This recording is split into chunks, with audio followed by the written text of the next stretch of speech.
مهما كانت الريفيوز والاغراءات عليه، انا جايلك من ارض الواقع، وانا مش شخص بيعرق كتير اقوله عن المنتج ده هو اللي هتلاقيه من المنتج ده، وببساطه مش هتلاقي منه حاجه خالص. مش عارفه ابدا منين، بس ده 350 جنيه على الارض. على فكره اشتريته بسعر اغلى من ده، بس ده ولا حمايه ولا تبييض.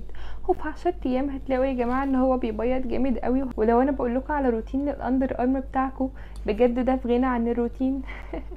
ده بلح للروتين. بس ولا ريحه حلوه ولا ثبات، لانك بعد شويه اول ما تعرقي هيبقى في ميكس بين رائحه العرق ورائحه بيز لاين الازرق اللي بيفتح في 5 ثواني، فتحك بعد 10 ايام ولا حتى بعد 10 سنين.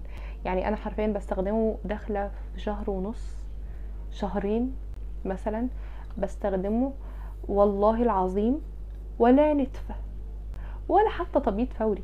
في بعض الكومنتات اللي هو لا يا بنات هو مش هيفتحك على طول، بس هو تبييض فوري عشان هو مكتوب عليه تفتيح تحت الابط، اناره فوريه، وحد لون البشره، فعاليه مضاعفه بالفيتامين سي، جفاف سريع. وفعلا بيجف بسرعه، هو شبه السيرم كده يعني. اما بترشيه بصوا تحسوا كده ان هو قلب زيت كده. مش هيمنعلك على 48 ساعه ولا حتى 24 ساعه. ما تجيبوهوش، رمي فلوس في الارض وشكرا.